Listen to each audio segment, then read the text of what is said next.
non-black women, I want you to envision something. Imagine that you're at a nightclub and you're sitting in a booth type table and you're facing in the direction of the bar. And you see two male figures, one on each side of a stool that sits between the two of them. Suddenly, a beautiful non-black woman comes up. And she sits in that empty stool and she's ordering a drink and she's waiting for it to be served to her so she can go back to wherever she was sitting at. And these two male figures are fighting and vying for her attention. The guy on the left versus the guy on the right of her.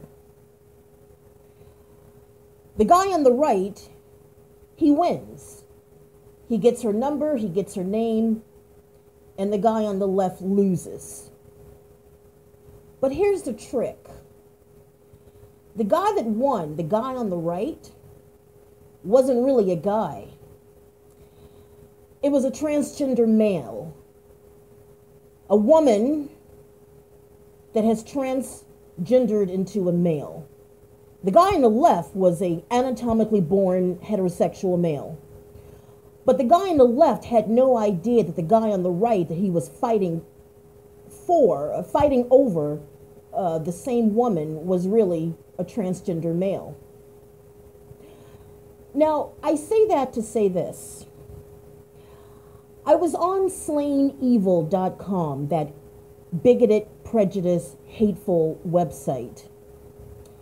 And it seems to me that there are a certain percentage of black men that are very angry that lesbian black women are supposedly seducing non-black women and stealing them from heterosexual, anatomically born men. I got done watching a video earlier today with Tommy Sotomayor, he uploaded a video about twin girls who are now twin boys. And the comment section was absolutely hilarious. So now, it seems to me that since black men are always saying that we need to compete with other women, now they're going to have to compete with other men who used to be women for non-black women. Isn't that interesting? I love karma. I love it. It really does make me smile. So it seems to me that a lot of black women, for whatever reason, have already made up their decision.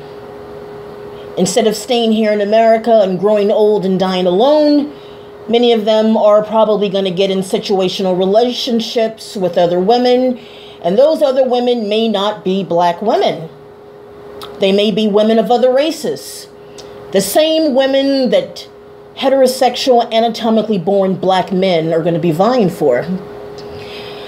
And some of these women, for whatever reason, have decided to transform into men. And so now black men are going to be fighting over non-black women with both lesbians, and black transgender men who used to be black women. Get your passports, black women. The shit's about to hit the fan. Black men are pissed. They thought that, walking away was going to be it, but they never considered plan B. It's really interesting. This is going to be a very interesting moment in time. So now black men are going to have to fight even harder for the very women that they're leaving us for. And they're going to be fighting against other lesbians and other transgender men who used to be women for the same non-black women. This is just, this really makes you want to sit down and drink a scotch on the rocks and just sit back and just laugh this shit off. When I saw the anger and the hatred comments on slainevil.com, it just made me laugh. And then when I saw the comments on Tommy Sotomayor's video, it made me even laugh louder. I mean, this is hilarious. So now black men are fighting against simps. Now black men are fighting against black lesbians. And now black men are fighting against black transgender men. It's hilarious. In the meantime, those of us who are heterosexual, anatomically born females that are looking for heterosexual, anatomically born non-black men, we're going to get our passports and we're going to move on with our fucking life and have a great fucking time. And we're going to leave these black men to rot in their hell hole. I'm going to have a great day. I hope you do too, black women. Take care. Love ya.